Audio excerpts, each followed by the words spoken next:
Bonjour et bienvenue sur Super Mama, le podcast qui donne la parole aux femmes, aux mères, de façon positive et bienveillante. Et oui, on dit d'elles qu'elles sont douces, résilientes, fortes et même puissantes. Mais finalement, que sait-on vraiment de ce qu'il se cache derrière tous ces chemins de vie ?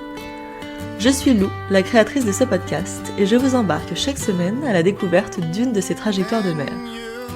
Grâce à ces histoires sincères et positives, Super Mama peut donc remplir la plus belle de ses missions, qui est de rassurer, informer et déculpabiliser les futures mamans.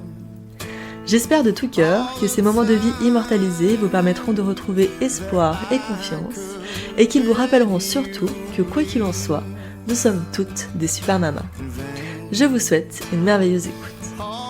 Aujourd'hui, je suis heureuse de vous partager l'histoire de Marie, atypique et surtout remplie d'espoir. Marie est tombée enceinte une première fois, sans même le savoir, et a vécu ce qu'on appelle un déni de grossesse. Une expérience spéciale qui lui a finalement permis de faire la rencontre de sa première fille il y a un petit peu plus de 10 ans maintenant. Puis c'est en se lançant dans un nouveau projet bébé que les choses ont commencé à se corser. Après le diagnostic des ovaires polykystiques posés, le personnel médical est clair. Il va falloir se faire aider médicalement pour espérer une nouvelle grossesse. Alors comment accepter que cette fois-ci notre corps a besoin d'aide pour créer la vie alors qu'il était venu se nicher hyper rapidement la première fois ? Comment garder espoir quand notre parcours est semé d'embûches, qu'on vit 2 fausses couches et qu'on suit un protocole lourd et long ? Comment rester motivé en voyant les années défiler mais toujours pas de bébé pointer le bout de son nez ? Dans cet épisode, Marie lève le voile sur des sujets encore tabous comme la fausse couche et la PMA. Elle partage avec générosité et bienveillance son expérience pour, à son tour, aider d'autres femmes, d'autres couples dans la même situation. Ce que je retiens de cet échange, c'est la force de Marie. La force dont elle a dû faire preuve pendant ces années de combat qui lui ont finalement permis d'accéder à la victoire, celle de tenir aujourd'hui dans ses bras son bébé arc-en-ciel, comme elle l'appelle. Merci à Marie d'être revenue sur ces années d'épreuves et de combats. Je vous laisse de suite avec son histoire et ne soyez pas étonnés d'entendre des petits bruits de bébé, car Antoine, son fils, et Léa, ma fille, étaient de la partie. Très belle écoute. Coucou Marie, merci beaucoup d'être sur le podcast de Super Mama avec moi. Je suis hyper contente de t'avoir. Ça fait un petit moment qu'on se connaît grâce à la magie d'Instagram. Et du coup, aujourd'hui, j'ai la chance de te recevoir à mon micro. Donc, merci pour ça. Est-ce que tu peux, s'il te plaît, te présenter en quelques mots ? Bah oui. Alors moi c'est Marie, j'ai 36 ans, bientôt 37, Mhm. maman de 2 enfants, d'une grande de 13 ans, donc très très grande, et d'un tout petit qui est pas plus si petit que ça puisqu'ils ont 3 ans. Donc ouais, effectivement, mes enfants ils ont 10 ans de différence, mais c'est là où je vais te partager mon histoire et le pourquoi de ces 10 ans. Bah ouais, carrément. Alors, comment ils s'appellent tes petits ? Alors ma grande elle s'appelle Annaline Oui, et mon petit s'appelle Antoine. Antoine. Ok, et tu partages ta vie avec qui, Marie ?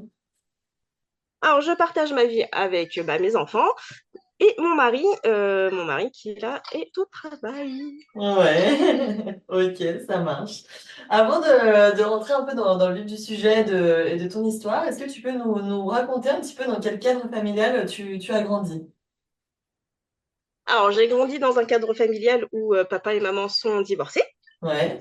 Donc, d'un côté, avec un frère, et de l'autre Mhm. côté, où ma maman va faire sa vie avec son compagnon de l'époque et qui va avoir 3 enfants par la suite. Donc, et, issu d'une famille nombreuse Ouais. et d'une fratrie composée que de garçons. Ok, t'es la seule fille parmi Et la plus tous ces grande enfants. c'est ça, exactement. Je suis la seule fille sur ces 5 enfants et enfin, c'est pas assez agréable, mais des fois c'est compliqué. Et puis pareil, avec des différences d'âge, donc avec mon frère, on a 13 mois de différence. Ok, oui, donc vous êtes très proches. Ensuite, ensuite, on a le premier fils de ma mère avec qui on a 8 ans. Le deuxième, on en a 12. Et Mhm. le dernier, on en a 19. Donc, ça fait Ah vraiment un oui. écart générationnel très, très. Donc, effectivement, je grandis dans ce contexte-là où d'une famille presque recomposée, hein, on va mettre Les les mots, mots hein, bien sur sûr. Ouais, ouais. on va mettre les mots, hein, on va y mettre les formes, hein, n'ayons pas peur, hein. Donc voilà, aujourd'hui, je vis dans cette optique où bah, papa, maman sont mariés, ont des enfants, ont un foyer ensemble et portent le même nom. Au début, c'est pas forcément ce que tu veux, parce que quand tu sors d'un cadre comme ça, tu fais ouais, tu dis ouais, c'est pas accessible pour tout le monde, c'est pas pour tout le monde en fait. Mhm. Et puis au final, t'apprends au fur et à mesure, et puis bah, tu, tu rencontres bah, ta moitié, et puis très vite, alors déjà, il faut savoir que mon mari et moi, on a déjà 7 ans de différence. Donc quand moi je l'ai rencontré, j'avais 20-21 ans. D'accord. Donc j'étais déjà assez très jeune. J'étais déjà très jeune. Et lui, il en avait déjà 27 à l'aube de vouloir fonder une famille, en fait. Mhm. Du coup, est-ce que tu avais une bonne entente avec cette famille composée de personnes de tout âge? Non, Non, pas du tout. non, avec ma maman, on a une relation qui a été assez difficile, mais qui s'est soignée au fil des années. Et puis, qui s'est vraiment euh, qui est vraiment mieux depuis ces dernières années. Ouais. Mais on a eu, au final, bah, aujourd'hui, bah, je suis contente parce que bah, voilà, la relation est là, mais ça n'a pas toujours été le cas. Mais aujourd'hui ça l'est. Donc, c'est cool. Ouais, tant mieux. Et du coup, ton mari, quand tu l'as rencontré, bon, forcément, c'était pas encore ton mari, est-ce que vous avez parlé d'enfants rapidement? Lui, comment il se situait justement Alors, dans ce projet? Alors lui déjà, il avait déjà 27 ans, donc Mhm. 27 ans, bah, presque 30. Il me disait, il m'avait toujours dit, bah, moi j'aimerais bien avoir un enfant, soit avant mes 30 ans ou pour mes 30 ans. Ok. Et quand t'as 21 ans, tu fais, attends, je réfléchis. Et, euh, et en fait, je lui dis, bah, ça viendra quand ça viendra, si, voilà. Et au bout de 3 ans de relation, donc on était quand même installés, j'avais une situation, euh, euh, et ça se fait. Donc du coup, un, un après, ça a été un peu rock'n'roll parce que moi qui était tout le temps malade, sur ce coup-ci, je ne savais pas si c'était... donc, euh, donc je décide de faire quand même un test de grossesse. Et Ouais. il se révèle négatif. Bon, bah, ok, bah, pour moi, j'ai une gastro. Ouais, ok. Donc, je vais voir mon médecin de famille, à qui ça fait sourire, donc il me soigne et tout. Et une semaine après, je reviens parce que ça passe pas. Et il me préconise une prise de sang. Et, euh, et là, du coup, je fais ma prise de sang et je la prends un 1er avril. Je vais au laboratoire un 1er avril. Du coup, la secrétaire médicale me donne la petite enveloppe des analyses et tout. Et là, je lui dis, mais je comprends pas tout. En fait, pour moi, là, c'est du chinois. Mhm. Donc, je comprends rien. Et là, elle me regarde et elle me dit, ah bah là, vous avez un petit pied qui pousse dans votre ventre. Quoi? Pardon? Ah, ouais, mais encore. Euh, je regarde mon téléphone, je fais, on est le 1er avril, ok, votre blague, elle est pas drôle en fait. Elle fait, ah non, non, non, non, regardez, c'est écrit. Oh, C'est pas une blague. Donc, je pose mes lunettes de soleil sur le comptoir et là, je commence à pleurer toutes les larmes de mon corps parce que j'étais pas du tout, mais ouais, tu t'y attendais pas, quoi. ouais, je m'y attendais pas. Et, et donc là, tu te dis, mais comment c'est possible? Mais what the fuck, quoi. Ah bah Tu ouais, tu fais, m'étonnes. Oh, attends. Donc, ça fait déjà un trimestre. Et là, t'étais enceinte de 3 mois déjà? Ah ouais, incroyable. Oh, le choc. et en fait, du coup, par la suite, bon, bah, je prends les rendez-vous nécessaires avec le gynéco, etc., etc. Et là, il me fait entendre le son du battement du Ouais, cœur de mon bébé.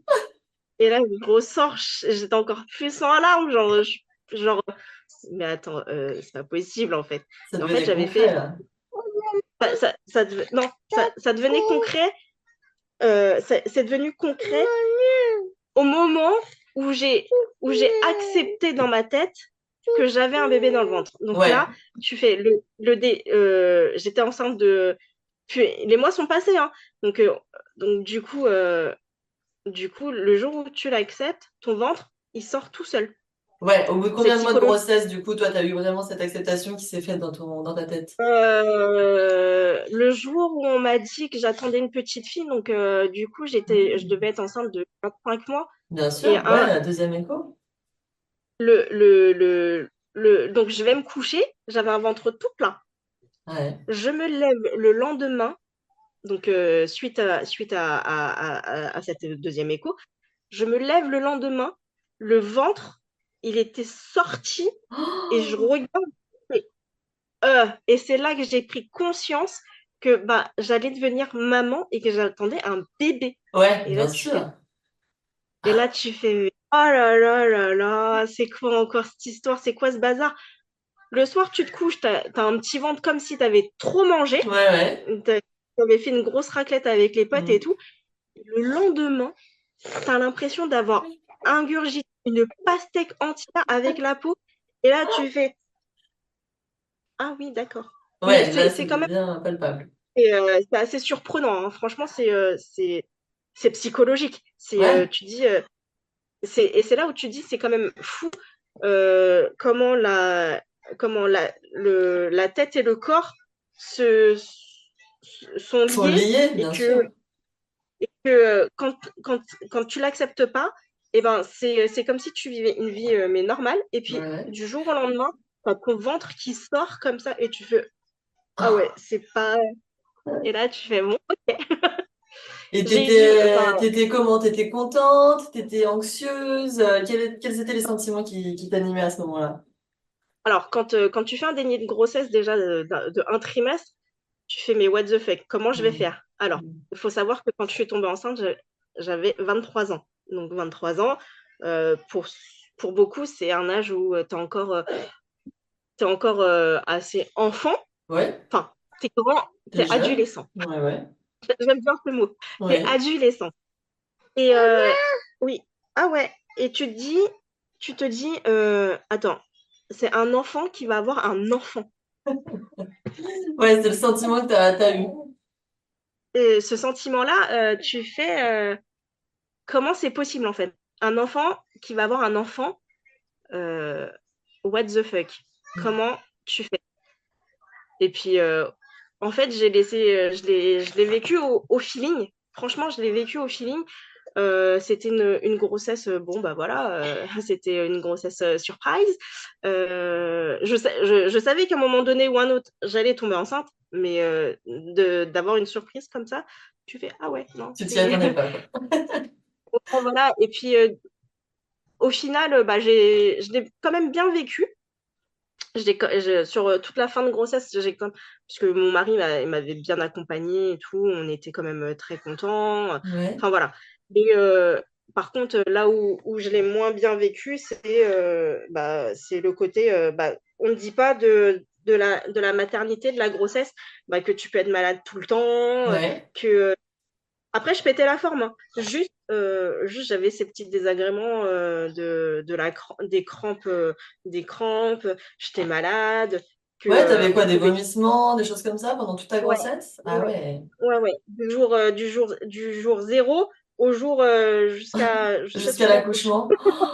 Ah ouais, et ça, les médecins, ils te comprenaient, ils t'écoutaient, ou ils te disaient, ah bah écoutez, madame, c'est normal, vous êtes enceinte, comment ça se... Bah, Comment ils moi, réagissaient? mon gynécologue, il me disait, bah, il y a beaucoup de femmes qui sont dans votre cas, donc on va quand même surveiller. Ouais. Mais vous n'hésitez pas, etc., etc. Et tu passes par mille émotions parce que les hormones, bah, quand les hormones arrivent, bah, tu sais pas, mais tu vas t'acheter un truc sur Internet et bah, tu vas te mettre à chialer parce que pour rien. Oui, oui, bien sûr, tu te sentais très sensible à fleur de peau.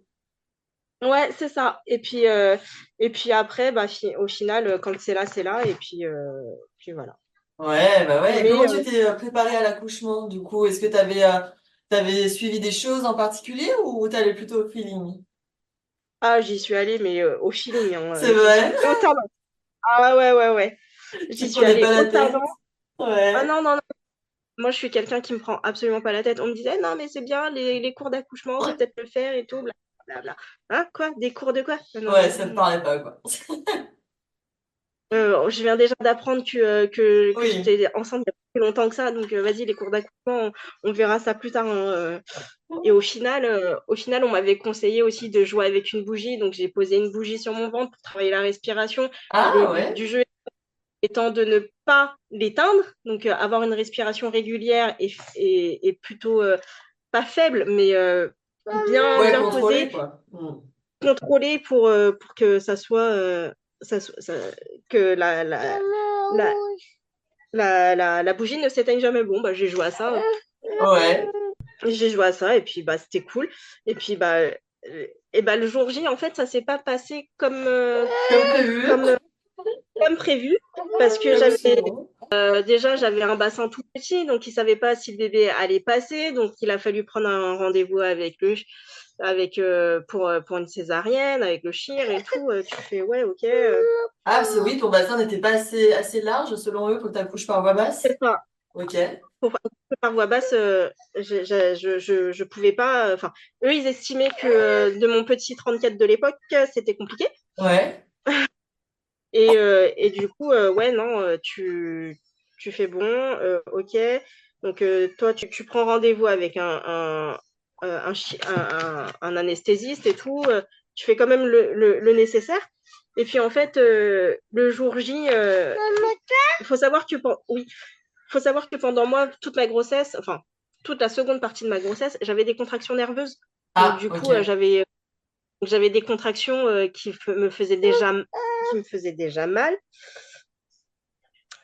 Et le jour de l'accouchement, le, le jour où j'ai accouché, bah, mes contractions que j'avais, c'était du pipi de chat, en fait. Elles me faisaient moins mal. C'est vrai? Et j'avais l'impression qu'elles me faisaient moins mal que mes contractions que j'avais Grossesse. pendant grossesse. Ah Et, ouais, c'est euh, fou ça. et en fait, j'ai accouché, bah, déjà par voie basse en express. Euh, et ouais, ouais, ouais. Ouais, contrairement à ce qu'on t'avait De prédit, quoi. Et en fait, en milieu d'accouchement, je fais non, mais c'est bon, là, je suis fatiguée, les gars. Faites remonter la tête et puis allez me chercher l'anesthésiste. Ouais. Euh, et, en, et en fait, bah, déjà, je suis tombée sur une sage-femme merdique et tout, qui m'a dit, ah non, non, le bébé, il est là. Moi, j'ai pas pris mon café. Je suis là depuis hier soir. Là, il va falloir pousser. Ah ouais, ouais, ouais, c'est psychologique, hein. Il va falloir pousser et puis voilà. Et puis au final, j'ai accouché très très vite parce qu'en 30 minutes, c'était fait. Ah Donc ouais. ouais, accouchement express. Ah ouais, ouais, ouais. Express de chez Express. Contre toute attente. J'arrive à 9h. J'arrive à 9h. J'arrive à 9h, le temps qu'on m'examine et tout. Je passe en salle, il doit être quoi, 10, ouais, un peu moins de 10 heures. Ouais. On en ressort 10h30, le bébé, il était là, quoi. Oh, ah ouais, truc de fou, t'as eu le temps d'avoir la péridurale ou pas du coup? Absolument pas. Ah Non, ouais. moi, j'ai rien eu.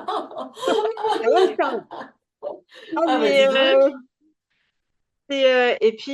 et puis du coup, cette sage-femme-là m'a quand même aussi très.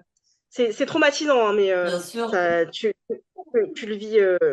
Au final, tu dis ouais, non, mais peut-être que ça pourrait se passer autrement. Et du coup, ça m'a quand même refroidi Ouais. longtemps. Et puis voilà. Et puis l'idée d'en avoir un deuxième, c'était rédhibitoire. Au début, déjà que j'en voulais. Au début, j'en voulais pas. Et puis au Ouais. final, et tu dis, bon, bah, un, c'est bien aussi, un. Ouais, super. C'est super. Et du coup, oui, tu voulais pas de deuxième, tu t'es dit non, c'est bon, Je, on sera bien à trois. je n'en voulais, je, en fait, je n'en voulais pas et au final, bah, Bah, tu vois, j'en ai un deuxième. Alors justement, comment vous êtes venu en parler avec ton mari? Est-ce que c'est venu longtemps après ton premier accouchement? Comment c'est venu sur la table? En, en fait, si tu préfères, mon mari, il en a toujours voulu un deuxième. Ouais, Il en a toujours voulu un deuxième. Lui fait partie d'une famille de deux. C'est le plus petit. ouais, Et du coup, bah, je savais qu'il en voulait un deuxième, mais pendant très longtemps, moi, je n'en voulais pas. Et en 2015, 15-16, est venue sur la table, bah, bon, bah, let's go, faisons un deuxième. ouais. Et du coup, un jour, j'étais au travail et j'avais hyper mal au niveau du bas-ventre Mhm, et au niveau bah, des ovaires. Et mhm, donc là, à ne pas pouvoir, me lever, en fait, à ne pas pouvoir me lever, à avoir mal, mais comme jamais. Et donc, du coup, bah, au lieu de prendre rendez-vous chez mon médecin généraliste, mhm. je prends rendez-vous chez le gynécologue tout de suite. Et il me dit, ah bah, et là, le verdict tombe, bah, tu as des ovaires, bah, t'as des kystes aux ovaires. Enfin, c'est pas vraiment Ouais. des kystes, c'est des boules. Enfin, bon, bref, c'est assez compliqué. Et cette maladie est compliquée, en fait, en soi. Est-ce que c'est ce Et qu'on du appelle coup, le syndrome des ovaires polykystiques? Ouais, c'est c'est ça? ça, Ok, exactement. Moi, j'ai eu d'abord des kystes, ils appellent ça au début des kystes fonctionnels. Donc, les d'accord. kystes fonctionnels, ça vient. Et ou encore aujourd'hui, bah, ça va, ça vient. Ouais. Ça te fait des perturbations dans le corps, mais donc absence de règles pendant très longtemps. Donc, encore aujourd'hui, hein, je peux avoir mes règles, comme ne pas les avoir pendant un trimestre, un semestre. T'as Je pas peux du tout les de avoir, cycle enfin, régulier. pas de cycle régulier. Et donc, du coup, à partir de ce moment-là, au début, il te dit, bah, si vous voulez un enfant, bah, on va commencer comme ça. Donc, on va provoquer les règles. Donc, j'ai eu du Dufaston, des traitements à base du Faston et puis acide folique pour, bah, voilà. Et en fait, on voit que ça marche pas. 1 an, 2 ans, 3 ans. Ah ouais. Tu fais, et puis au final, au bout de 5 ans, ouais, c'est ça, juste 1 an et demi après le mariage, donc en 2017-18, je tombe naturellement enceinte. Ok. euh, mais au final, bah, je fais une fausse couche au bout de 3 semaines. Donc déjà, c'est assez traumatisant parce que tu te lèves un matin, tu vas aux toilettes et tu vois du sang partout. Mhm.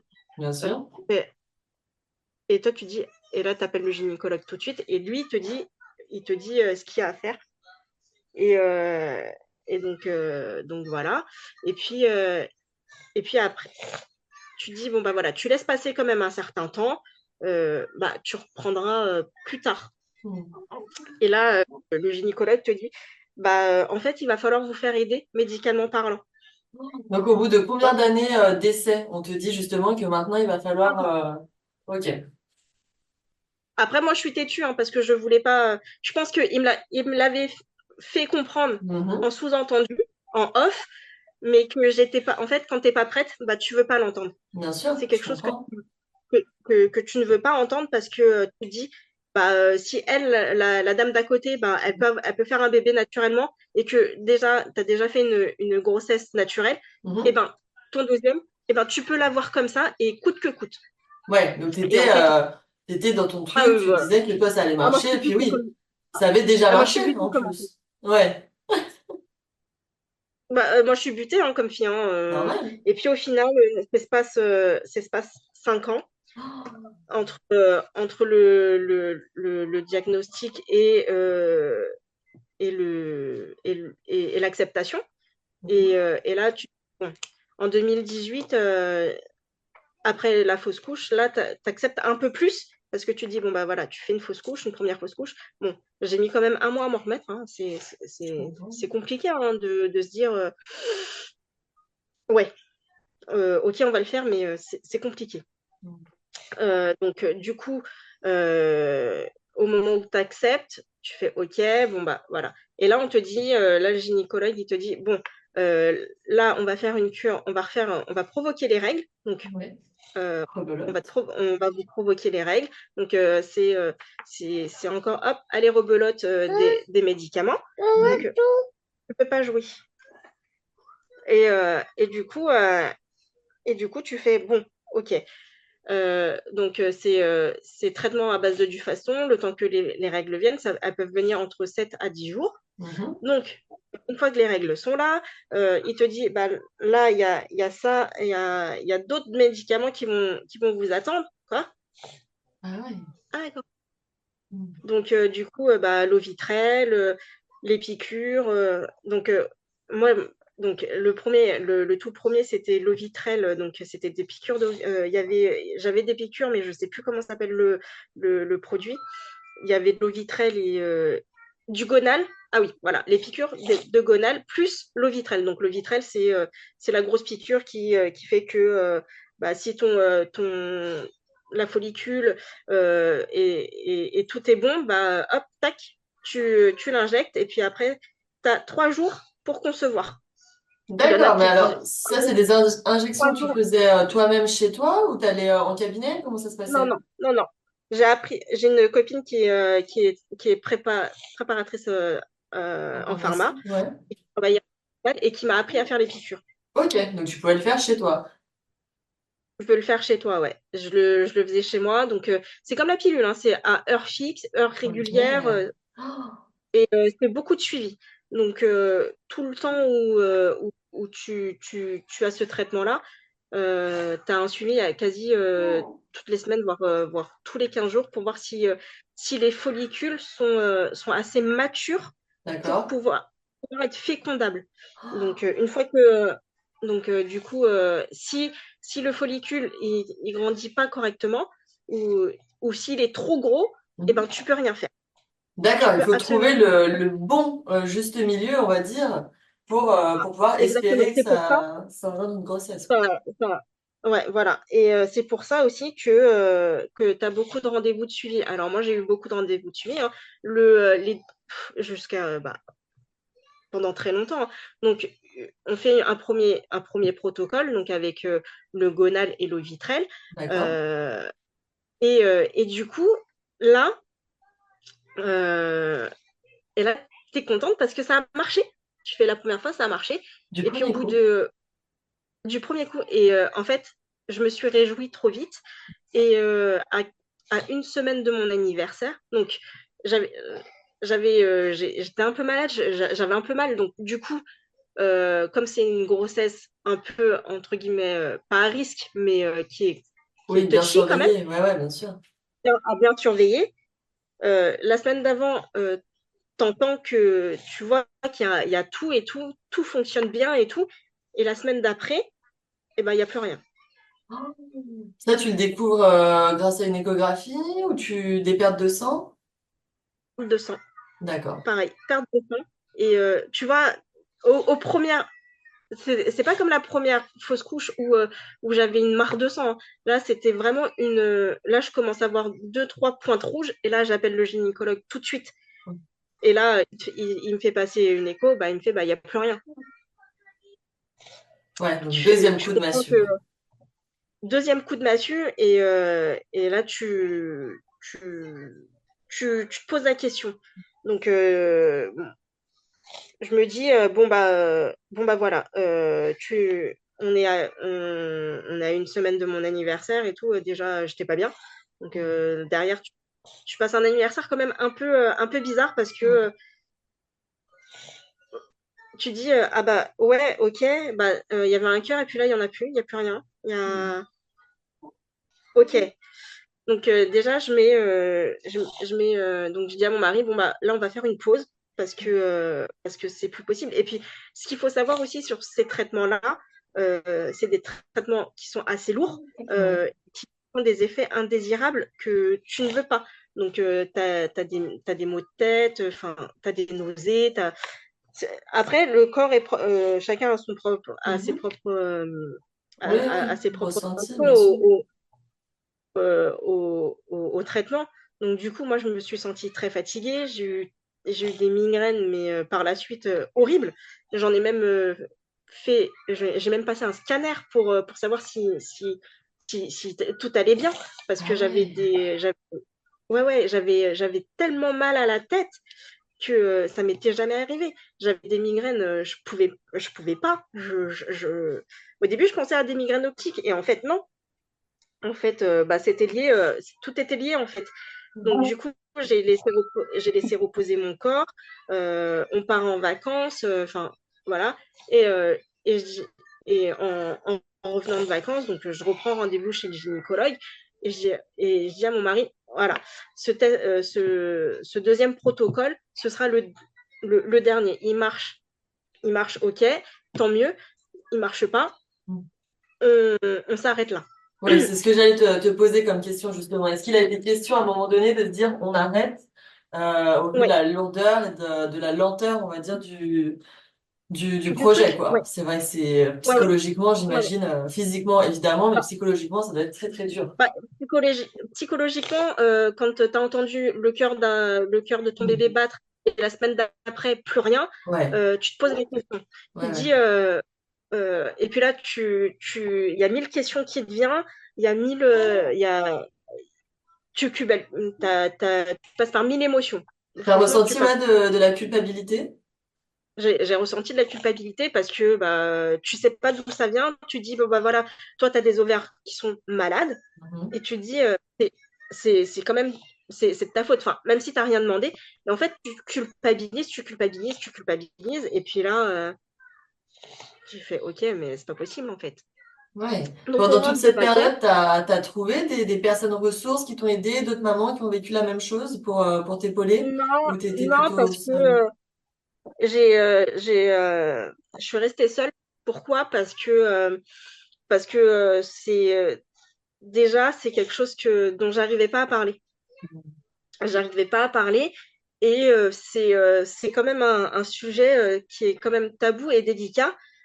Et en fait, tu peux pas vraiment en parler parce que tu sais pas comment déjà toi tu vas réagir, Ouais.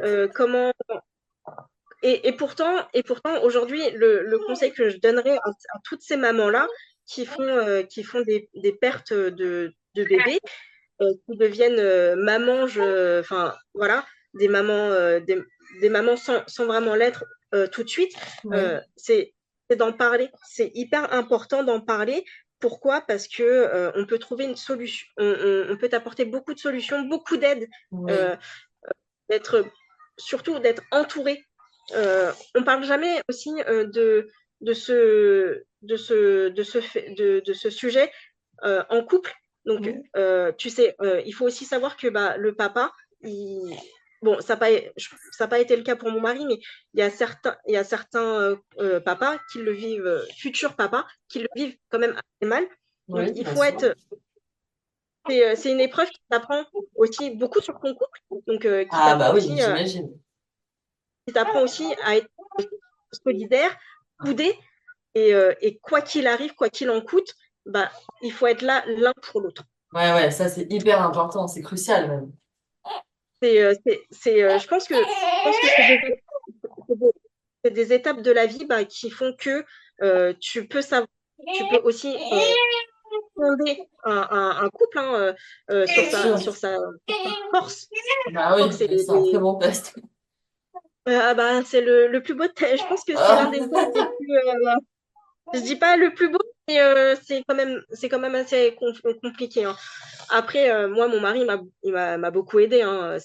Et du coup, donc on arrive fin 2019. Ouais, c'est ça. Ouais. On arrive septembre 2019, donc je m'étais laissé énormément de temps. J'ai laissé passer énormément de temps. Donc ouais, fin 2019, tu vous relancez dans une nouvelle. On part en vacances, on rentre en septembre, on se dit bon bah voilà, allez hop, on retente, mais sous un autre protocole. Donc D'accord. juste une piqûre, donc Donc du coup, on refait un traitement pour déclencher les règles, Ouais. un traitement, donc rebelote. Et puis là, après, on part sur plus des piqûres, mais sur de la, sur enfin, des pilules, des pilules magiques. Moi, j'appelle ça les pilules magiques. Des Ouais. cachetons, vraiment cachetons du début presque à la fin, sauf pour la piqûre, la grosse piqûre qui va te dire, ah, bah ça y est. Ok.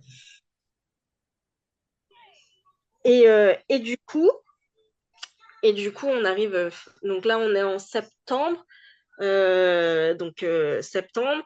Donc, je commence le traitement. En octobre, bah, je vais voir le gynécologue. Et là, il me dit, ah, bah, ça a tenu. Pour le moment, ça, c'est là. Donc là, Ok. je vois quelque chose et tout.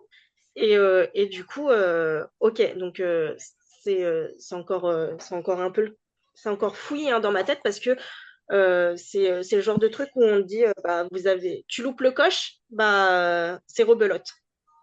Tu m'étonnes. Donc là, tu dois être hyper, enfin, tu dois plus trop savoir où t'en es entre le fait d'être réjouie, t'es quand même contente, mais bon, tu veux pas non plus trop investir la grossesse au cas où ça se passe mal. Enfin, ça doit être C'est hyper ça, dur. exactement.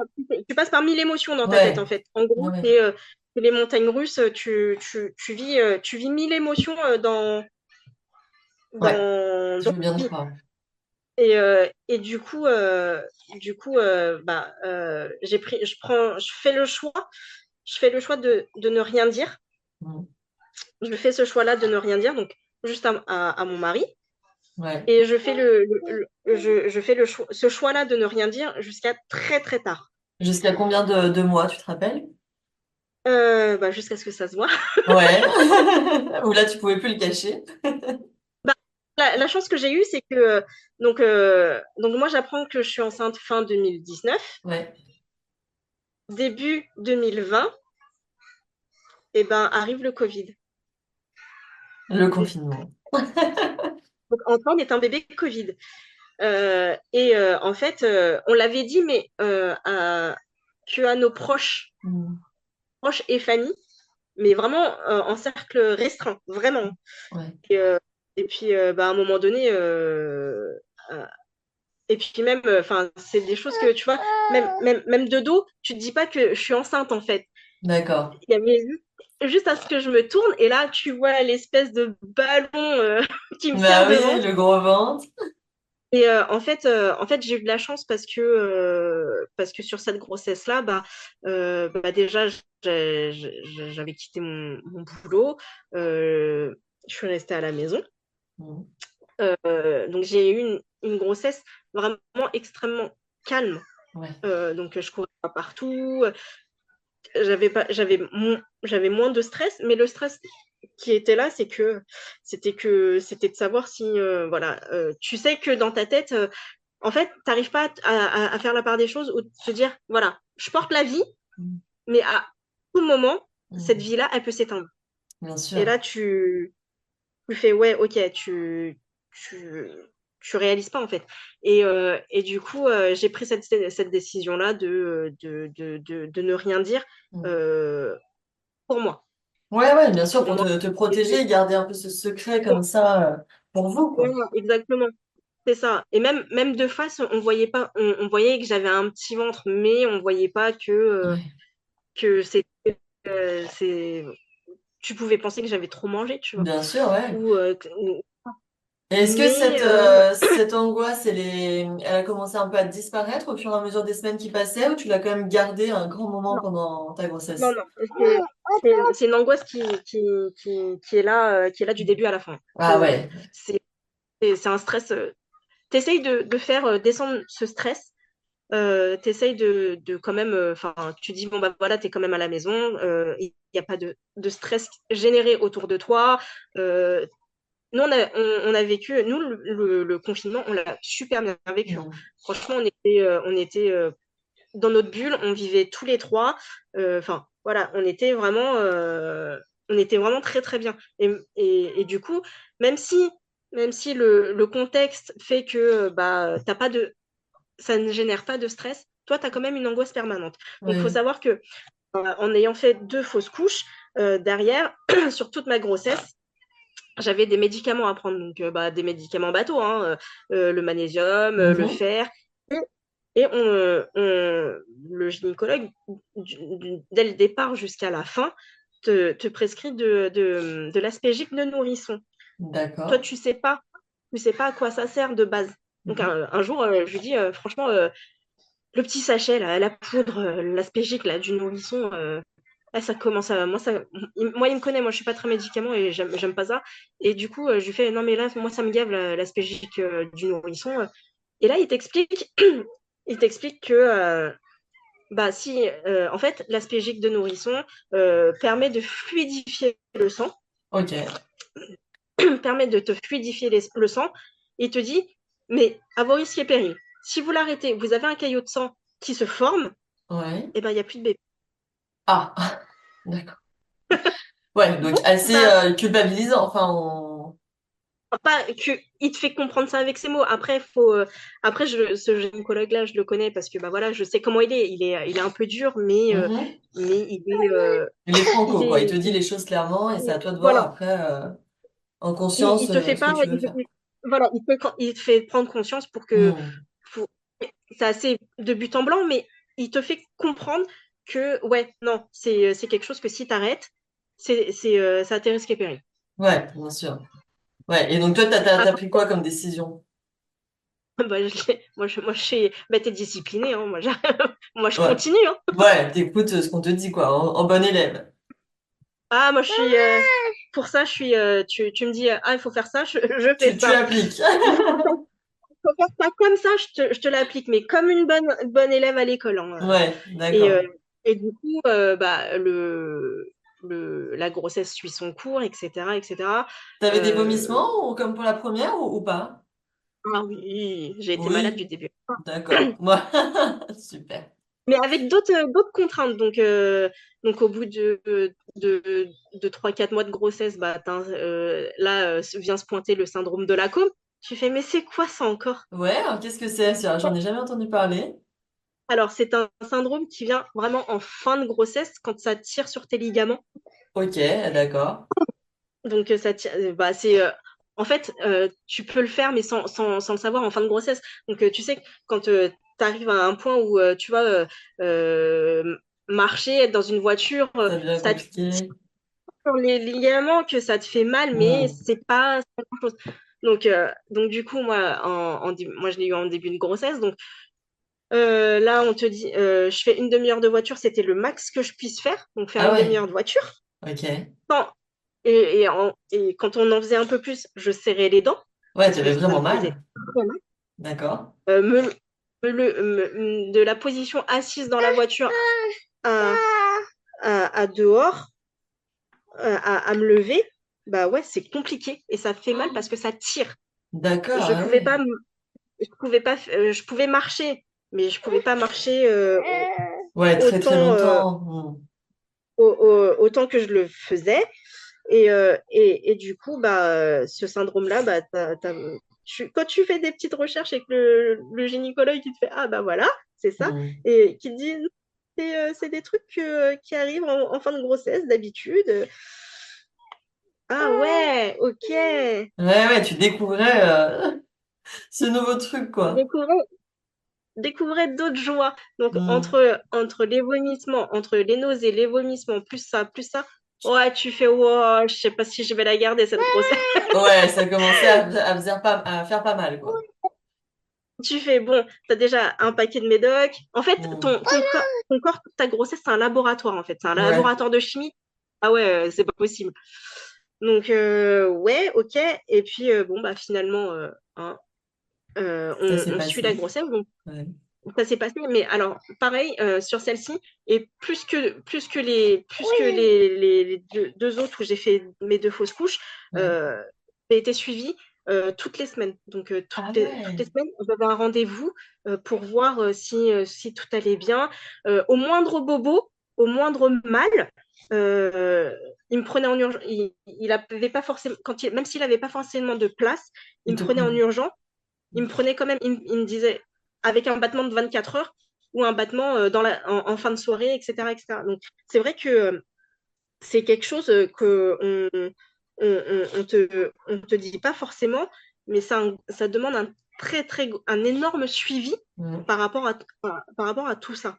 Donc, c'est vrai que bah, j'ai été suivie du début à la fin. Donc, les, euh, les, les, les premiers temps, bah, toutes les semaines, voire tous les 15 jours, pour voir si, une fois que tu as fait ta piqûre, de regarder si tout va bien, si rien. Et puis, au fur et à mesure du temps, bah, après, tu as rendez-vous une fois par mois.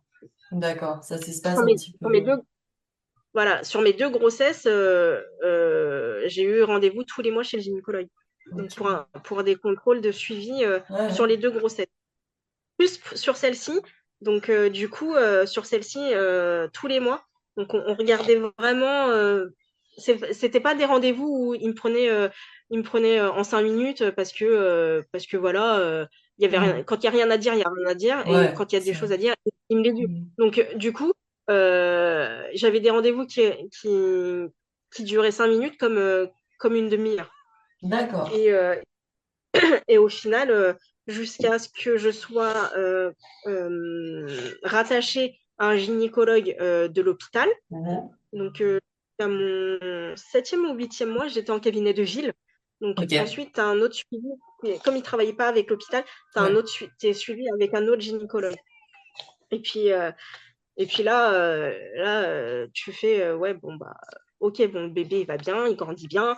Euh, Tu flippes quand même parce que tu dis, bah, en fait, à tout moment, la vie ça, peut s'arrêter. Ouais. Donc, Tu restes avec cette angoisse-là qui est quand même cette présente. angoisse-là qui est là, qui est présente tout le temps, en permanence, en fait, finalement, même si elle dort un petit peu, Mm.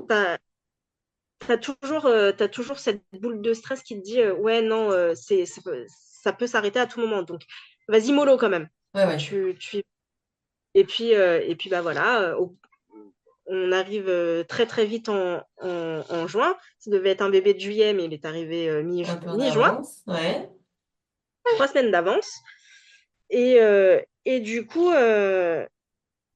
bah, tu fais OK, bon bah, bon bah voilà. Un soir, je me couche et je fais à mon mari, non, en fait, tu sais quoi, je vais quand même vous valider un drive parce qu'on ne sait jamais. Ah oui, la maman prévoyante, quoi, jusqu'au bout. Ah, ouais, ouais, ouais. Et puis surtout, tu sais, nous, on venait d'être déconfinés, donc Oui. tu pouvais pas sortir tout le temps, tu pouvais pas faire Ouais, Bon, ouais. allez, hop, je fais mon drive au moment où je valide. Je me lève pour aller chercher ma carte bleue. Ouais. Et là, je dis à mon mari, je crois que c'est pas possible, je vais pas pouvoir valider le drive parce que il y a une flaque d'eau là par terre. Ah ouais, tu venais de rompre la poche des os. Et là, tu fais. Bon, donc je vois ma fille qui descend de son lit et qui va aux D'accord. toilettes et qui remonte. Et on lui dit, ah non, non, non, il faut pas que tu remontes. Là, il faut que tu t'habilles parce que je crois qu'il était 22h30, quelque chose comme ça. Ouais. Je fais, et son père lui dit, non, non, mais remonte pas, mets un pantalon de pyjama, prends ton sac à dos et tout, et on va te déposer chez Tata, et parce que maman, elle va aller à l'hôpital.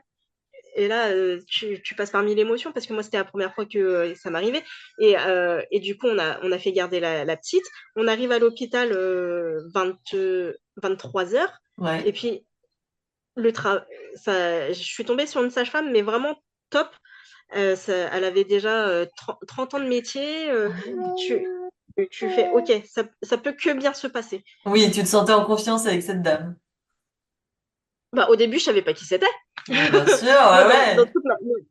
dans toute ma folie. Et là, tu sais, en plein milieu, tu sais, j'avais des contractions, j'avais mal et tout. Et je lui fais, mais vous êtes qui en fait? Parce que je vous vois aller et venir.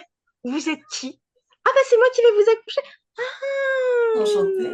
Ah, enchantée. Bon, je vous laisse les papiers, je vous laisse les papiers de la péridurale, etc., etc. parce que là, on est presque à la limite de ne plus pouvoir vous la poser. Ok. Donc, qu'est-ce qu'on fait? Qu'est-ce qu'on fait? Donc, mon mari, il prend le papier, il lit les pour, les contre, les machins, tu sais, les indications, les contre-indications. Ouais. Là, je regarde mon mari, je fais, non, Ah, viens, viens, on fait ça. on y va au talon, pas de péridurale, mais donc, elle me laisse, elle laisse faire le travail, donc jusqu'à ce que je sois à 10. Oh, et là, niveau douleur, intensité, ça allait, tu gérais? Ah, mais my God! Alors, un homme qui a un rhume, à côté, c'est du pipi de chat. Ouais, ouais, Et, ouais. et du coup, eh ben, tu fais OK, allez. Et puis arrive le moment fatidique, 10. Et là, elle te dit, allez, maintenant, il va falloir pousser. Et ouais. Ah ouais, on pousse, vas-y, pousse. Et puis à 5 heures et des brouettes, je sais plus quelle heure il était, et ben, Antoine est arrivé. Et puis voilà, et puis c'est quand même une histoire qui se finit bien, parce qu'au final, j'ai eu mon bébé. Moi, je l'appelle mon petit bébé arc-en-ciel, parce que, Ouais. pourquoi? Parce que deux fausses couches, un bébé arc-en-ciel, tu, tu dis, c'est quand même miraculeux ce qui t'arrive. Ouais, clairement. Malgré le parcours assez chaotique, vous avez quand même, heureusement, une fin heureuse. Et c'était pas gagné, quoi. Non, c'est pas gagné parce que si ce protocole-là n'avait pas fonctionné, on va jouer sur le canapé. Si ce protocole-là n'avait pas fonctionné, il y aurait pas eu, j'en aurais pas eu un deuxième. J'aurais pas fait, j'aurais arrêté. Donc c'est vrai que c'est un parcours périlleux, euh, où tu où tu passes par mille émotions, tu perds espoir, tu culpabilises, tu sais pas comment vraiment le vivre en fait. Hmm. Donc, donc tu vis dans un stress permanent, mais que tu caches, parce que finalement, on te dit, mais non, mais regarde, aujourd'hui, tu as un bébé. Oui, mais à quel prix? Enfin, il y a tout un passé derrière. Voilà. Mais à quel prix? Et au Hmm. prix d'une santé. Bien sûr. C'est surtout ça. C'est qu'on ne te dit pas que quand tu te fais médicalement aider, tu passes déjà par mille émotions, euh, tu, tu remets ta, ta santé entre les mains de spécialistes, Hmm. même si c'est qu'un début, même si c'est qu'un début, il y a 3 milliards de protocoles qui existent pour ces femmes qui ne peuvent pas créer la vie naturellement. Ouais, Et comme du on coup, l'entend, quoi, de manière très facile. c'est facile. Et je trouve que même encore aujourd'hui, tu vois, moi je sais que par exemple, quand est venue la question de ma fille de comment on fait les bébés, et Mhm. j'ai été très claire avec elle. Elle avait quoi? Elle avait peut-être 9 ou 10 ans, mais j'ai Mhm. été très claire avec elle. Et en fait, un jour, on tombe j'étais sur RMC Découverte, je crois. Ouais. Ah ouais, mais je crois que ça devait être un signe parce que on en parlait quelques jours avant. Et en fait, on tombe sur un reportage euh, de un reportage sur les différentes grossesses, donc du coup de la PMA à la GPA, Ouais. que on pouvait avoir des parents, on pouvait avoir pas seulement un papa et une maman, mais on pouvait avoir Mhm. deux papas, deux mamans, une Bien maman sûr. solo, euh, on pouvait être adopté aussi. Donc Oui. du coup, je pense que ce reportage-là, il était tombé à pic.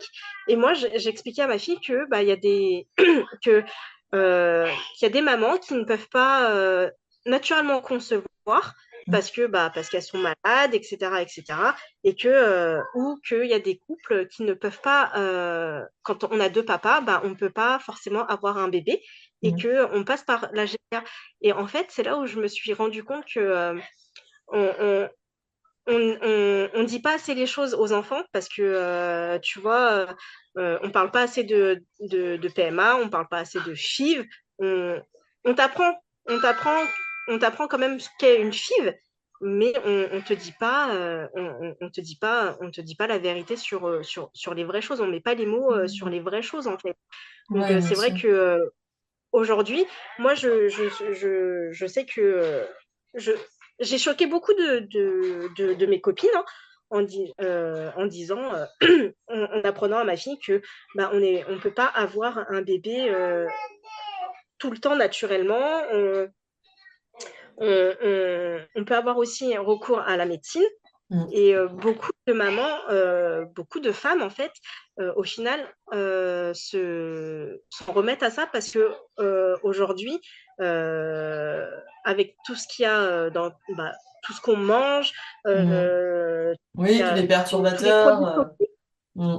les éléments perturbateurs, et Mm. ben en fait, au bout du compte, et ben ça te fait ça, plus ça, et ben en fait, au final, on le paye, Ouais. on le paye très rapidement en fait. Bien Et sûr. au prix de quoi? Au prix d'une santé. Ouais. Et aujourd'hui, je pense qu'il est important d'en parler parce que des mamans qui font des PMA, il y en a beaucoup.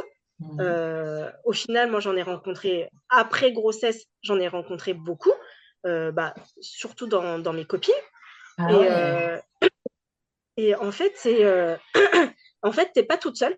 Et en fait, t'es pas toute seule dans ton histoire parce que bah, pour beaucoup, au final, on souffre de la même maladie, Mm. mais en fait, c'est une maladie qui, euh, qui n'a pas vraiment de sens pour tout le monde parce que Oui, c'est un peu bah, invisible.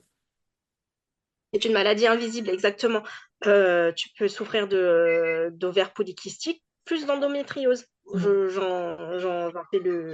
J'en fais Les frais, le oui. parfait exemple. Mm. J'en fais les frais. Moi, j'ai les deux. D'accord. Ah oui, t'as été Moi, diagnostiqué j'ai pour les les deux. deux. Voilà. Moi, j'ai été diagnostiquée pour les deux. Mais l'endo, j'ai été diagnostiquée très tard. Ah ouais. Donc, je l'ai appris, j'ai été diagnostiquée en mars de l'année dernière. Donc, ça va faire 1 an. D'accord, oui, c'est tout récent, en effet, ouais. C'est tout récent.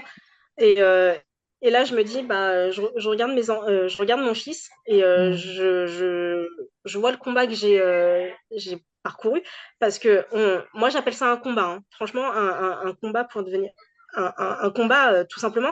Et il y en a qui prennent pas ça comme un combat. Donc, il y en a qui prennent ça comme quelque chose de normal. Faire des fausses couches, bah, c'est normal. Se faire aider, bah, et au moment où tu dis, bah, se faire aider, non, c'est pas normal. Et en fait, si. En fait, aujourd'hui, il faut normaliser la chose. Il faut arrêter de se dire que euh, se faire aider, c'est mal. Il ne faut pas avoir honte, surtout d'en parler, parce que c'est quelque chose dans l'acceptation. Moi, j'aurais. Alors, aujourd'hui, avec beaucoup de recul, j'aurais aimé en parler plus tôt. Pourquoi? Parce que j'aurais aimé qu'on m'aide Oui. dans l'acceptation de tout ça. Et, et au début, tu vois, tu dis, bah, en fait, la PMA, c'est quoi? Bah, c'est un protocole pour procréer, mais on va t'aider, on va te donner un coup de pouce. Et Mm. au final, eh ben, quand on te dit, je pense il faut un temps, il faut que ces femmes-là se fassent aider dans le sens où il ne faut pas vivre cette aventure toute seule, en fait. Ouais, ouais. C'est vraiment mille émotions c'est tout et rien en même temps. Tu peux passer des mois et des mois à être bien. Et puis, une fois que tout s'arrête, et ben là, tu as ton monde qui s'effondre, tu commences à culpabiliser. Euh, et c'est là où je trouve qu'on on n'aide pas assez, on n'aide pas assez ces femmes-là à libérer la parole autour de cette fausse couche, de cette histoire de fausse couche Mm. euh, et, euh, et, et la suite. Ouais, bien Parce qu'il y sûr. en a qui font une, deux, trois fausses couches, et puis au final, qui ont des difficultés par la suite à tomber enceinte parce qu'on ne leur Ouais. dit pas vraiment les choses. Mm. Et du coup, on ne se fait pas assez aider. et même quand tu te lances dans cette aventure-là qui est la PMA, aussi bien la PMA que la FIV, et la FIV est encore la FIV est encore plus compliquée.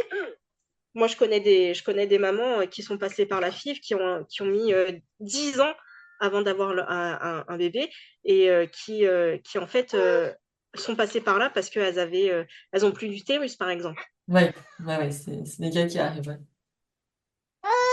C'est des choses qui arrivent et je pense que aujourd'hui, tu vois, quand je regarde Antoine, même quand je regarde mes enfants, je me dis quand même que mine de rien, bah, j'ai de la chance d'avoir eu ce côté-là, d'avoir une grossesse naturelle qui est venue comme ça, mais avec son lot d'aventures parce que bah voilà, un déni de grossesse, bah c'est pas rien non plus. Non, Un trimestre encore moins. Et là, avec Antoine, avec ce côté médical qui est très pesant au final, bah, je me dis que j'ai quand même énormément de chance. Ouais, C'est c'est trop ce que fort. tu retiens maintenant que l'histoire est faite. Qu'est-ce que tu donnerais comme conseil vraiment à une maman ou à des parents qui sont en ce moment même en plein parcours de PMA et qui peuvent parfois perdre espoir? Qu'est-ce que vraiment tu voudrais leur partager? Moi, j'ai envie de leur dire à ces parents-là qui sont dans cette étape-là, qui partent dans cette aventure-là, qu'il ne faut pas désespérer, qu'il faut garder espoir. Il ne faut pas se mettre la pression. Surtout, je pense qu'il faut vraiment, mais vraiment pas se mettre la pression parce que comme je te disais sur ma première grossesse, tout est lié. Donc, Bien sûr. aussi bien la tête qui va avec le corps, en fait. Ouais, Et il faut se laisser du temps. Il faut laisser le temps au temps et accepter. C'est une grosse décision, quand même une grande aventure qui les attend parce que ça va être beaucoup de suivi, qui va être. C'est trop fort, Antoine. Va jouer là-bas. Allez. C'est vraiment. Il faut avoir un environnement sain, ouais. déjà sain. Il faut que tout le monde soit aussi dans le même mood. C'est vraiment et accepter. Surtout, c'est l'acceptation. Une fois que tu acceptes de te faire aider, une fois que tu acceptes moi, dans mon cas, ça a été, j'ai mis 5 ans à accepter que j'avais des ovaires malades. Ouais. C'est une fois que l'acceptation est faite, une fois que tu arrêtes de culpabiliser, et ben c'est là où tu te dis, voilà, c'est le moment. Il n'y a pas de bon et de mauvais moments, mais quand tu fais un bébé en PMA, c'est un calcul. Après, ça devient vite un calcul, en fait. Ouais, tout à Donc, fait, ouais. du coup, tu dis, bon, il faut que ça soit là, il faut pas que je loupe, mais il faut y aller, faut y aller plus zen. Il faut vraiment, et vraiment, le plus important, c'est l'accompagnement du spécialiste qui fait tout, en fait. Donc, c'est vrai que c'est une aventure qui fait peur. Moi, la première, hein, j'ai été flippée la première, hein, mais qui nécessite un grand accompagnement et une grande écoute, surtout. Ouais, c'est important. C'est important. Moi, je pars du principe où c'est très important de se faire accompagner parce que tu vis mille émotions. Tu vis mille émotions tu Ouais, vis à la mille émotions. minute, quoi. Bien sûr. Et puis ne Un pas jour, on te hésiter dit, non bah, plus à changer aussi de professionnel. Si parfois on se sent mal accompagné, mal écouté, voilà, savoir qu'on a exactement. le droit C'est de frapper à notre porte. c'est se faire accompagner par le. Il faut avoir vraiment beaucoup de confiance Mm. en son gynécologue. C'est vraiment très important parce que c'est lui qui va t'accompagner Mm. tout le long du truc. Hein. Donc, mon gynécologue, je le connais depuis 10 ans, plus de 10 ans maintenant, parce qu'il me suit depuis ma première grossesse. Et puis Ok. d'ailleurs, il faut vraiment avoir confiance, il faut se faire accompagner et vraiment quand ça marche pas les premiers temps, il faut déculpabiliser. Il faut, ça peut marcher au bout de la, je sais pas, troisième, quatrième, cinquième, sixième fois, mais il faut déculpabiliser autour de ce sujet qui est tabou, qui est la fausse couche. C'est de se dire que si ça va pas, eh ben on va voir, on en parle. Et il faut se faire accompagner. Et ne jamais perdre espoir, parce que je suis la preuve vivante qu'au bout de 5 ans et de 2 protocoles, bon, moi j'ai de la chance, j'en ai fait 2, mais y a des femmes qui passent une vie, enfin, Ouais, bien sûr, une ouais. vie, qui passent une vie, et du coup, c'est compliqué. C'est passer mille émotions, c'est passer de tout à rien, c'est montagne russe assez régulièrement. Donc vraiment se faire accompagner, en parler, et arrêter de culpabiliser. Si ça marche pas, eh ben c'est pas grave. On y retourne, on laisse son corps se reposer et on y retourne. C'est Ouais. là où la chose est belle, c'est que le jour où ça arrive, bah, ça arrive souvent quand tu t'y attends le moins. Ouais. Ça te tombe dessus. Mais il faut déculpabiliser autour de tout ça. La PMA, bah, aujourd'hui, bah, j'ai envie de te dire que c'est presque devenu, c'est pas devenu normal, hein, Non, mais mais c'est assez commun finalement. c'est assez commun. Et en fait, au final, on te dit pas, comme on n'en parle jamais, eh ben, on te dit pas que c'est normal. C'est que ça va finir par être normalisé, hein. C'est que sur les années à venir, c'est quelque chose qui va presque devenir normal, parce que beaucoup de femmes auront recours à cette PMA. Parce que bah, avec tous les éléments perturbateurs endocriniens avec lesquels on vit, et ben, la femme de plus tard, et ben, elle va avoir de plus en plus recours à ça. Ouais, ouais. Mais voilà, mais ne pas perdre espoir, et déculpabiliser. C'est vraiment mes maîtres mots, c'est déculpabiliser, garder espoir, et, euh, et se faire accompagner. C'est mes 3 mots, c'est les 3 mots que j'ai envie de mettre sur cette PMA, ou même sur une FIV, hein. C'est pareil, hein, c'est l'accompagnement, la déculpabilisation, et, euh, et l'espoir. Ouais, Moi, je vois par ok. exemple ma voisine, elle qui a des utérus, eh ben, elle a eu son petit garçon qui est né 15 jours après Antoine. Eh ben, elle a eu son petit garçon avec un parcours de FIV, et 10 ans, 10 ans, Oh, et un combat de 10 ans. ah ouais, ouais, Donc c'est fou, hein. y a beaucoup de belles histoires, et qui se finissent bien. Et en Oui, bien général, sûr. elles se finissent vraiment bien. Bien sûr, Après, oui. aujourd'hui, il faut se dire que la nouvelle maman génération, elle a entre 35 et 40 ans. Aussi, ouais, ouais, bien sûr.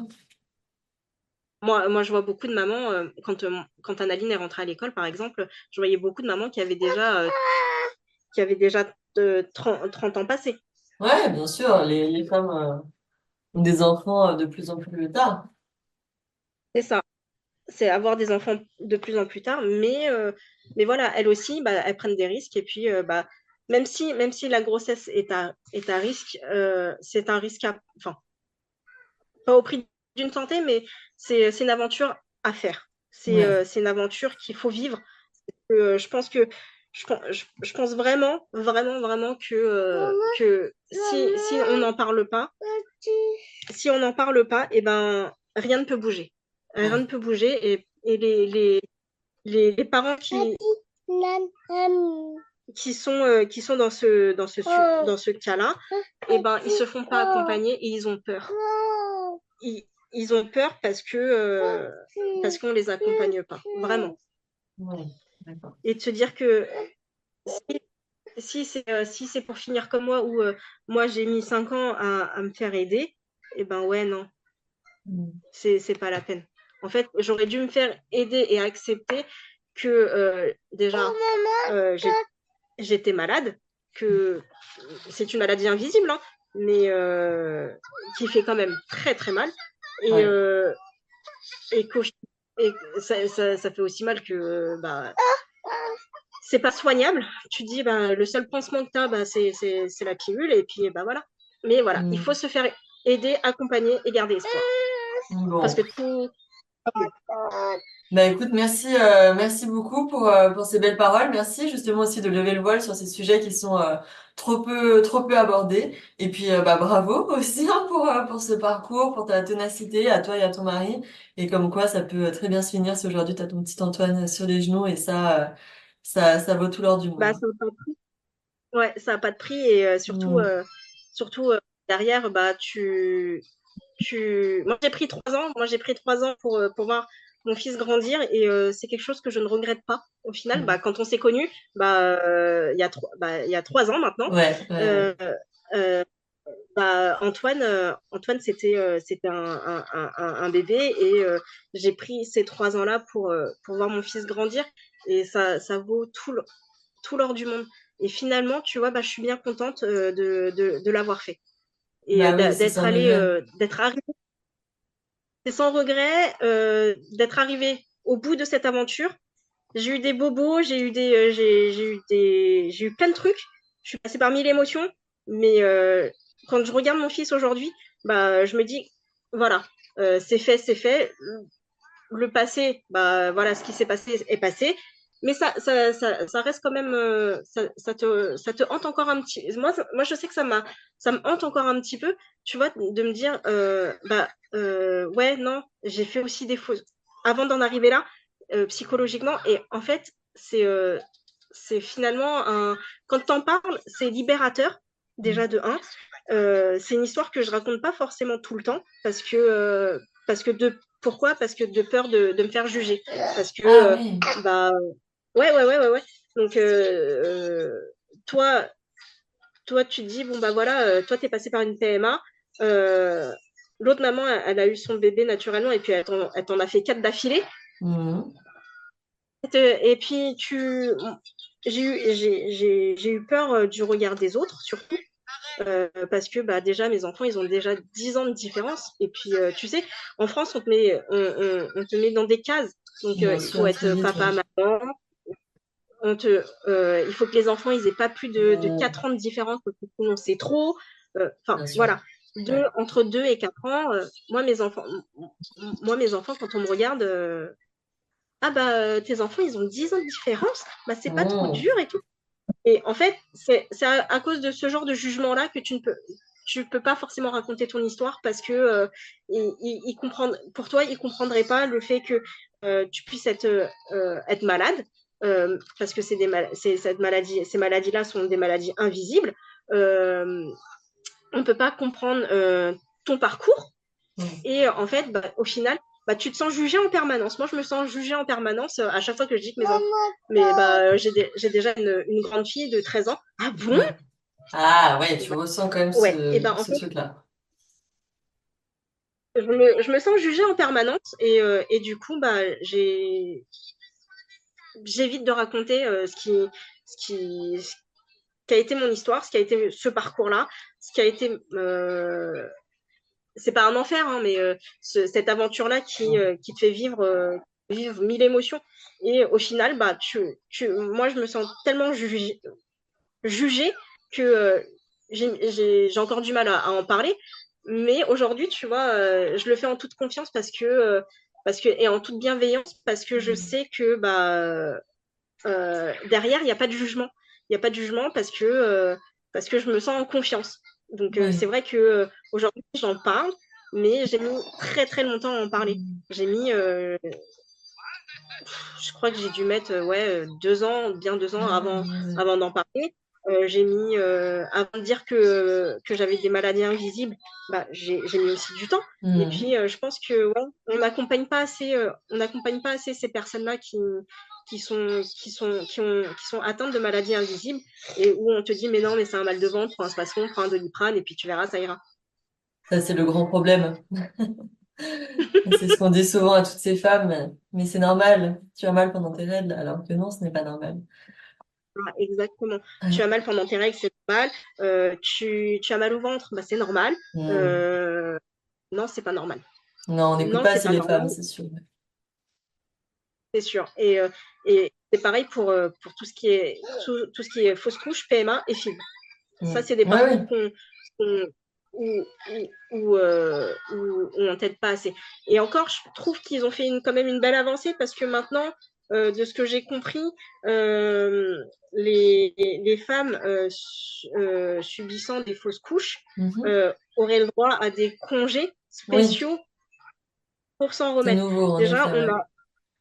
on avance, Mm. on avance dans le schmilblick, on arrête de banaliser ces mots forts qui sont la fausse couche. Mm. Et, et en fait, on te dit que c'est quand même. Non, certaines entreprises aussi mettent en place des congés Bien sûr. spéciaux pour les cycles Ouais. menstruels. Là, on avance aussi. Mais c'est vrai que derrière tout ça, bah, il y a encore un long chemin à faire et on t'accompagne pas assez. Et je pense qu'aujourd'hui, il faut accompagner tous ces parents qui passent par ces étapes-là, qui ne peuvent pas donner procréer la vie naturellement comme pourraient le faire Monsieur A et Madame A. Mm. Enfin voilà, il faut pas avoir peur d'en parler. Moi, j'ai eu très peur d'en parler. J'ai eu très, ça m'a fait très mal de me dire ah bah je peux pas faire la vie toute seule, Ouais. or que je l'ai déjà fait. Et, euh, et, et, et je pense que culpabiliser, bah, ça te fait culpabiliser, t'es pas bien. T'es pas bien. Mm. Et si t'es pas bien dans ta tête, eh ben, tu peux pas procréer correctement, avec ou sans assistance. Ouais, Sans aide tout est médicale, tellement lié. tu peux pas procréer. Tout est tellement lié. En fait, une fois que tu comprends que tout est lié, Mm. et ben là, tu te dis, ouais, ok, et ben on va y aller, mais en mode YOLO, et voilà, Mm. on va le faire, mais une fois, mais bien. Ouais, ouais, d'accord. Ça peut marcher, hein. Non, ça marche, hein. Ouais, Et, ouais, euh, bien sûr. et, et, et puis après, tu dis, bah, c'est comme un jeu vidéo, en fait. Tu fais ton game over, et ben, même joueur joue encore. Ouais, ouais, Et ouais. tu joues jusqu'à ce que ça vienne. Et puis quand ça vient, bah, voilà. C'est génial. Ouais. Bon, en tout cas, merci beaucoup, Marie, pour ces jolies confidences. N'aie aucune crainte sur le fait que ton récit sera écouté par les bonnes personnes, voilà, qui va atterrir dans les bonnes oreilles et que tu vas recevoir, je pense, un beau shoot d'amour et de bienveillance de la part de toutes les super mamans qui écoutent le podcast. Et encore une fois, bah, bravo pour ce parcours, bravo pour ta résilience et merci d'en parler aujourd'hui et de me faire confiance pour déposer tout ça. Bah, je t'en prie, Lou, merci surtout à toi de pouvoir mettre des mots et de libérer la parole parce que c'est quand même quelque chose de difficile.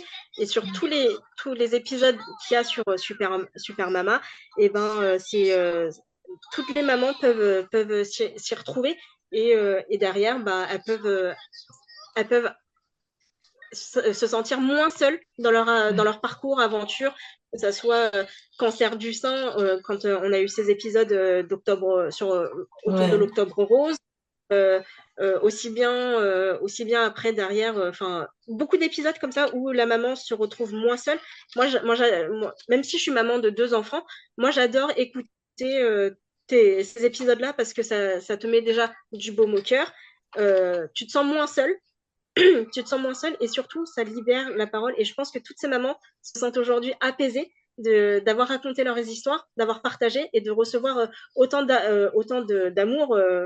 Enfin, c'est quand même incroyable. Les réseaux sociaux, on le diabolise, mais finalement, au final, quand tu prends les vraies choses, et ben, les bons éléments, et ben, tu te dis que bah voilà, en fait, il y a beaucoup de mamans qui sont dans le même cas, qui a beaucoup d'amour. Et puis, c'est surtout que tu te rends compte que c'est plus facile face à des inconnus d'en parler Mm. que d'en parler à tes propres proches. Donc, Ouais, c'est c'est vrai vrai. que c'est assez libérateur. Tu vois, la preuve en est, c'est que je te raconte mon histoire et que c'est une histoire que j'ai mis très très longtemps à raconter parce que je me suis jugée, tout simplement. Et aujourd'hui, on s'en fout. Ouais, mais c'est top et bravo bah, de ce courage aussi d'en parler parce que je sais que c'est pas facile et c'est une belle preuve de générosité. J'espère aussi que ça t'a fait du bien de retracer tout ça, quoi.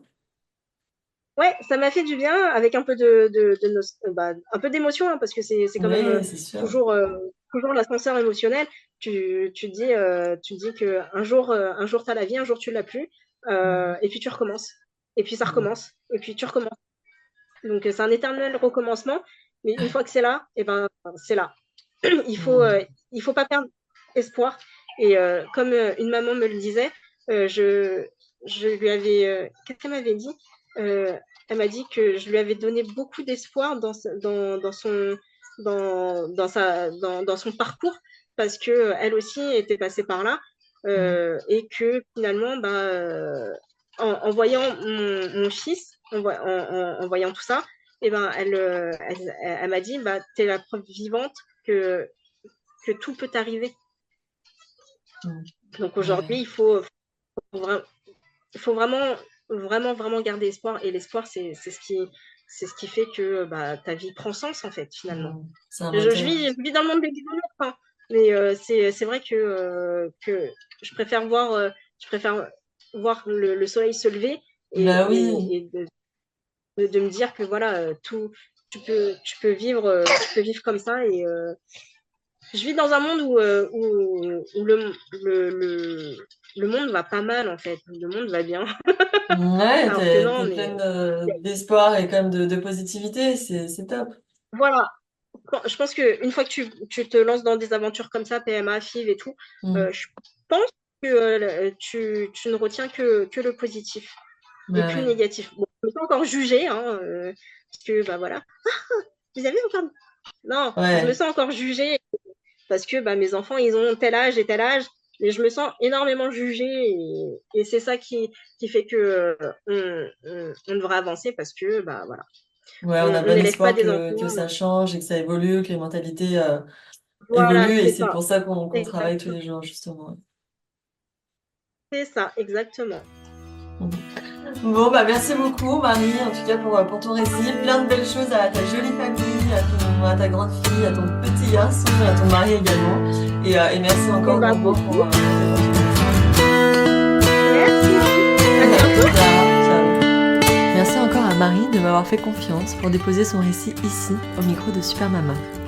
Je sais à quel point il peut être difficile de se confier sur des sujets si durs et si intimes. Pour toutes celles qui nous écoutent et qui sont actuellement en parcours de PMA, je vous envoie toute ma force et surtout n'oubliez pas de garder espoir. On se retrouve la semaine prochaine pour un nouvel épisode. À très vite!